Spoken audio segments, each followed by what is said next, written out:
The Atlas Copco 400 continues. The second loop of the tough route to the east of Dundee was more demanding than the west. The loop included a fast section through a research farm and then tightened up even more with a river crossing, dry riverbeds and rocky outcrops, all making for a difficult route demanding intense concentration from crews. At the front of the production vehicle field, the battle between Team Castrol Toyota teammates Anthony Taylor and Chris Birkin and Duncan Force and Rob Howie was still in full swing. The two Toyotas were tied together with the advantage swaying back and forth as they took turns leading.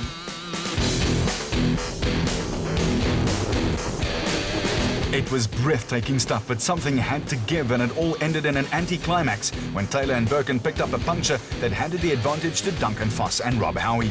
It had been great while it lasted, and it was a huge advertisement for off-road racing, but Foss and Howie were now in the box seats and completely in control of proceedings. But for how long?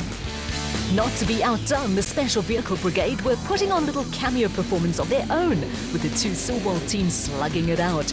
Herman and Richard Sulwald had taken the Sulwald Racing SVR to the front of the field, but only seconds behind them were Cully and Quinton Sulwald in the Elegant Fuel Bat. It was a family feud, with brothers and cousins trading blows. Herman and Cully won the SA Championship more than a decade ago, and both are now racing with their sons, with Cully and Quinton SA champions in 2007 and 2010.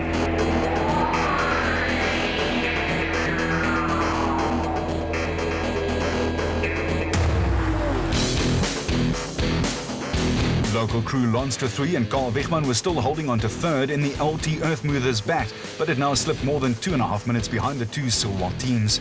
Anthony Taylor and Chris Birkin were back in action, but the puncture had cost them more than 3 minutes, and it once again drove home the point that in a highly competitive category of racing, the slightest mishap can severely cost you. The Atlas Copco Toyota Hilux of Gary Bertelt and Andre Vermeulen was poised for a podium finish after moving ahead of the RFS BMW X3 of Hannes Schrobler and Henny Terstegen, which was battling a power steering problem. It was a gremlin that would later sideline Schrobler and Terstegen, who started their season off with a great win.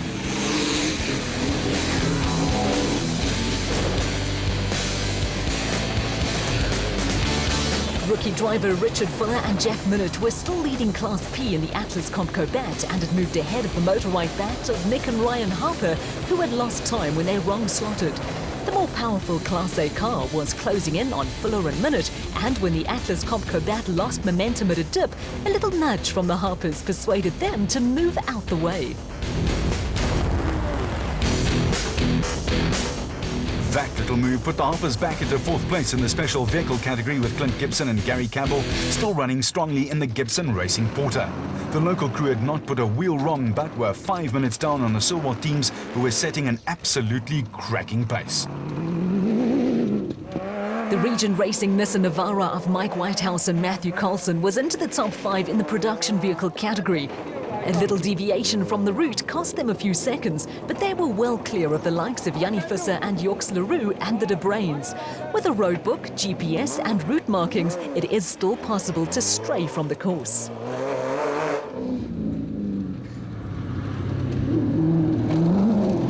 The Parker brothers were still running strongly in the Jimco, with the pair starting to look likely candidates for a top 5 finish in the special vehicle category. Although they were 10 minutes adrift of the leaders, it was an encouraging performance from the siblings, who were running comfortably ahead of some more fancied crews.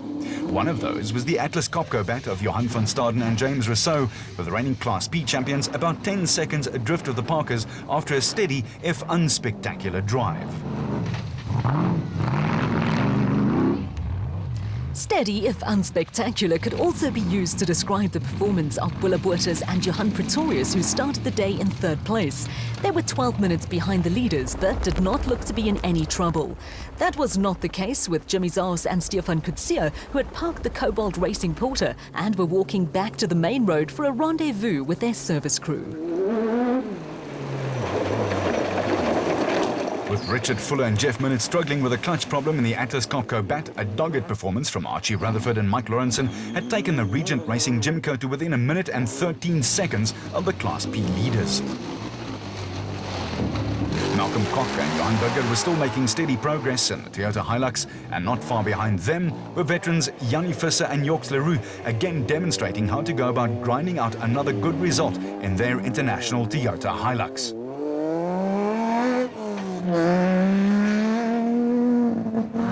After a dodgy start to the season, former SA champion Evan Hutchison and Dani Stassen scored an encouraging result on the Toyota Dealer 400. They picked up a place on the road when they took the Motorrite Revo past the Mickelin XL Toyota Hilux of Hicho and Jaap de Bruin. Both the Motorrite car and the Toyota were experiencing power steering problems, but were comfortably ahead of Daniel and Lozili, who were out in the ex-Shamir Variawa Porter.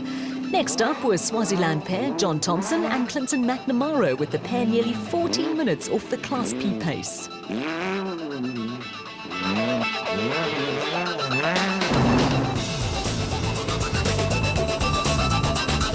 Problems on the prologue forced Mark Corbett and Rudy Balzar to start from the back of the field in the Century Racing CR4. The car is built to Dakar Rally specifications, with plans for the CR4 to be entered in the two-wheel drive category in the Long Distance Classic in 2012. Corbett and Balzar were running just ahead of Louis Weichelt and Francis Bourgeois in the N1 4x4 Toyota Land Cruiser. Behind the Class D leaders and making good progress through the field were Terence Marsh and George Smallberger, who started from the back of the field in the Regent Racing Nissan Navara after breaking a differential in the prologue.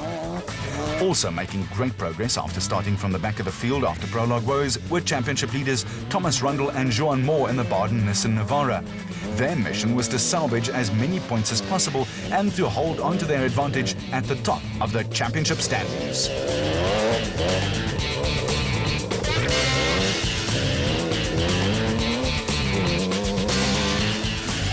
At the compulsory 15-minute stop at the end of the second loop, race orders saw to it that the stage was set for drama in both the production and special vehicle categories. Yeah, so far we've had a really good run. The second half has been a bit tricky, a lot of rocks, so you've got to be really careful in those areas. But the car's perfect and the route's really well marked, so far so good. Yeah, look, it's an interesting route. We're having a lot of fun. Unfortunately, we have a bit of an alternator problem at the moment, so hopefully we can get that fixed now and go out on the second lap and see what we can do. Very interesting. It's extremely rough. It's treacherous. It's probably the roughest race that we've had in a long time. Got our work cut out for us out there. We unfortunately had overheating. We were coming in third. We just let Hannes pass because the car was overheating. We didn't want to hold him up, but hopefully we can go out there and have a good go. It's fantastic. It's a great race. There's lots of good mud. And no, the terrain is fantastic. The marking's good. And the best part is the racing is close. So, you know, everybody's very close to each other. So it's a great day's racing.